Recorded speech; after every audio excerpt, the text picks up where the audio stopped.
ये जो कार्रवाई हुई है रईस बाबा की दरगाह पे, जो सीढ़ियों पे जो कार्रवाई हुई है, ये अविनाश जाधव के कंप्लेन पर हुई है। और अविनाश जाधव से ये फॉरेस्ट के अधिकारियों ने बाकायदा सुपारी ली है।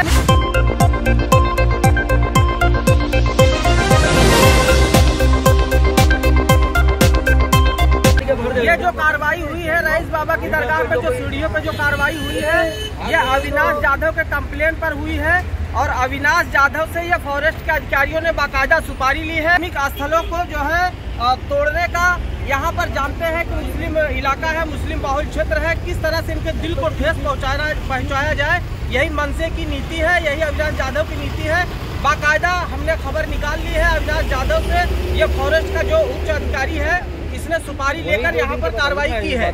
और अभी हमारी राजन दादा से बात हुई है। राजन दादा का एक शिष्टमंडल बहुत जल्द जो है राज्य के मुख्यमंत्री एकनाथ शिंदे साहब से मुलाकात करेंगे। और अभी जो ऑफिसर का एक मंडल यहाँ पर कार्रवाई के लिए आया था, उससे उनकी काफ़ी तूतू महमा हो गई है और काफ़ी बातचीत हो गई है। दादा भी यहाँ पर दौरा करने वाले हैं। ये बाकायदा मुस्लिमों को आस्था को ठेस पहुँचाने के लिए ये कार्रवाई की है। ये कार्रवाई बाकायदा सुनियोजित है और अविनाश जाधव की सुपारी दी हुई कार्रवाई है। सर, आप लोग पहलवान शाह दूल्हे सरकार आए थे, क्या आप जवाब मत पूछिए, मैं आपको बताता हूँ क्या है। देखो मैं बताता हूँ, आप जवाब मतलब प्रश्न मत पूछिए, मैं बताता हूँ क्या हुआ है यहाँ पे। ये रिजर्व फॉरेस्ट है, यहाँ पे एक अतिक्रमण था, वो अतिक्रमण थोड़ा सा था, वो निष्कासित किया है। बेकायदेशीर था, रिजर्व फॉरेस्ट में अतिक्रमण करना बेकायदेशीर होता है। अतिक्रमण में क्या था? सीढ़ी थी या कुछ बांधकाम किया गया था, क्या था? जो भी छोटा सा नया सीढ़ी का बांधकाम था, वो सीढ़ी क्या, ये जो भी कार्रवाई हुआ है ना, कायदेशीर हुआ है। इसमें आप ये मत पूछिए क्या किया क्या नहीं किया। नोटिस दी गई थी कार्रवाई करने से? देखो, रिजर्व फॉरेस्ट में कोई भी अतिक्रमण निकालने के लिए नोटिस का जरूरत नहीं है। जो नया बांधकाम होता है उसके लिए कोई प्रोसीजर एक्चुअली है नहीं, जो कायदे से है, कायदे से किया है। फॉरेस्ट की जगह पे तो कई सारे अवैध निर्माण होते हैं, उस पर तो कार्रवाई नहीं होती। आज महानगर पालिका और फॉरेस्ट डिपार्टमेंट में फॉरेस्ट विभाग की तरफ से आज कार्रवाई की गई है। दरगाह के पास जाने वाली जो सीढ़ी बनाई जा रही थी, उसे तोड़ा गया है, क्या बताइए? देखो, सबसे पहली बात तो ये कि जो भी अभी कामले साहब अधिकारी आए हमारे फॉरेस्ट ऑफिस के हिसाब से, ये सीढ़ी का इनको ये पता नहीं कि ये कितने साल पुरानी है ना। इनको हमने कुछ सवाल किए कि साहब ये दरगाह के बारे में आप क्या जानते हो, इनका इतिहास आपको कुछ पता है? तो इन्होंने कहा मुझे वर्बली, हमें हमारा जो फॉरेस्ट के अंदर रिजर्व फॉरेस्ट में सीढ़ी है तो हमने तोड़ा है। मतलब सर ये अभी का नहीं है। और जो सीढ़ी अभी जो इन्होंने तोड़े, 10 सीढ़ी बोल के 100 सीढ़ी तोड़ दी है, समझे ना। और नीचे हमको रोका गया, हमने रिक्वेस्ट की, हमको जाने नहीं दिया गया, ठीक है। और उसके बाद इन्होंने 10 बोल के 100 तोड़े, समझे, और बोले नया है ये, जबकि नया नहीं था। इनके पास कोई पुरावा नहीं है। और आपने ये साहब ने जो भी आपको, कामले साहब ने जो आपको जानकारी दी, ये इनके इल्म में नहीं है। क्योंकि अभी हमने भी इनको पूछा तो इनको नहीं पता ये बात कि ये कभी का है, क्या है, इतिहास ही नहीं जानते। और इसी तरीके की कार्रवाई अगर होती रहेंगी तो मुमरा के अंदर हम क्या समझे इसको, ये वन साइडेड। पहले तो नोटिस तो मिलना चाहिए ना।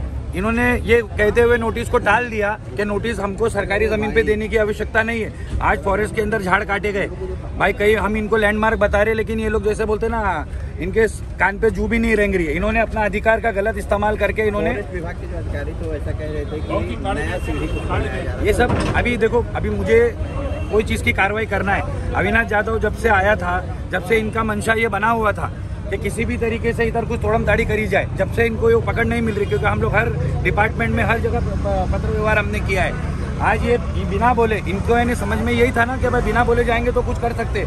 इन्होंने बिना बोले आकर, देखिए इधर बात दादागिरी देख सकते हैं। कार्रवाई होने के बाद भी ये मुमरा पुलिस स्टेशन के अधिकारी कौन है, ये रोक रहे, ये वातावरण ये खराब कर रहे। देख लो आप, फॉरेस्ट में झाड़ कटे, बिल्डिंग बनी, शासन प्रशासन सोया हुआ है। और एक धर्मस्थल जो कि ब्रिटिश कालीन से है, उसको लेकर ये लोग इतना एक्टिव हो गए। तो रात ही रात मेरे समझ में ये बात नहीं आई कि रात में प्रशासन कैसे जाग गया, है ना। तो ये रिक्वेस्ट है, प्लीज़ रिक्वेस्ट है कि साहब जितना भी मुमरा में ऐसा ना करे। ये श्रद्धा का मामला है, किसी की श्रद्धा टूट रही है और ये पुराना ऐतिहासिक दरबार है। मुमरा देवी ट्रस्ट ने हमारा प्रमाण दी थी। वल्ली भाई, जैसे कि पहलवान शाह दूल्हे सरकार ये चढ़े थे फॉरेस्ट वाले, तो क्या क्या तोड़े ऊपर?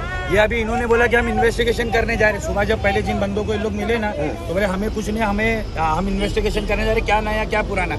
अब ये लोग नीचे से छोड़ के, क्योंकि इनके पास जवाब, सीढ़ी ये आज की नहीं है। जब दरबार 100 साल पुराना है तो सीढ़ी पे लोग आते जाते होंगे ना। यानी सबसे बड़ी मिसाल विष्णु भगत, जो विष्णु दादा भगत है उनका परिवार, उन्होंने प्रमाण दिया। राजन किन्नी ने उन्होंने प्रमाण दिया कि दरबार में हम लोग 45-50 साल से हम लोग जा रहे आ रहे। तो आज जो मुमरा के जिम्मेदारान लोग हैं वो लोग भी इसका प्रमाण दे रहे कि ये हिंदू मुसलमान का सभी की ये धर्मस्थल है और ये सभी की आस्था का प्रतीक है। उसके बावजूद भी शासन प्रशासन के बल पर, पुलिस बल पर ये लोग आते हैं। और देखिए अभी आपने देखा निकम, मुमरा पुलिस स्टेशन के जो निकम है उन्होंने कैसी तरीके से बैड वर्ड दिया श्रद्धालुओं को। ये श्रद्धालुओं को गाली दिए, माँ की बहन, मैं बार बार वो वर्ड नहीं बोल सकता हूँ।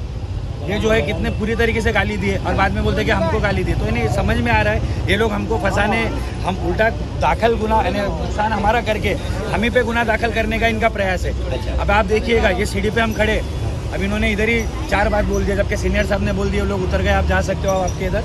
लेकिन इन्होंने जाने के लिए नहीं रोका और निकम साहब ने डायरेक्टली बैड वर्ड देना शुरू किया।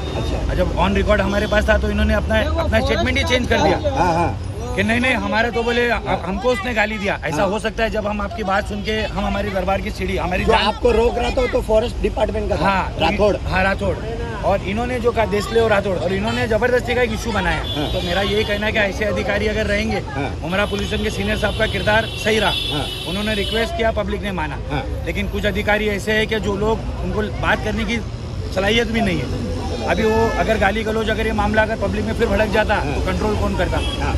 आखिरी जनता को मुमरा शहर के आप क्या संदेश देंगे? बस यही कि देखो हक और बातिल की जंग है ये जंग बोले तो कैसा, सब बातिल जो है जो झूठे हैं वो लोग। अभी जो ऑफिसर्स आए उनको भी हमने पूछा कि साहब आपके पास इस दरगाह से लेकर आप क्या जानते हैं, तो उनको 0% नॉलेज था। उनको यही नहीं पता कि दरगाह कब की है, हम वक्फ बोर्ड में है या नहीं है, ये सीढ़ी जो बनी है कब की है। बस उन्होंने कहा कि इल्लीगल। मेरा सर कल तो आप दरगाह भी इल्लीगल बोल के तोड़ दोगे। यानी इसका मतलब जो अविनाश यादव ने जो मुद्दा उठाया था कहीं ना कहीं हमको ठंडे छींटे देकर, है ना, और आपने ये कार्रवाई उसको कर दी है। यानी हम तो यही समझेंगे ना, बिना नोटिस बिना इन्फॉर्मेशन अब तक हर पत्र व्यवहार हमसे ये करते थे।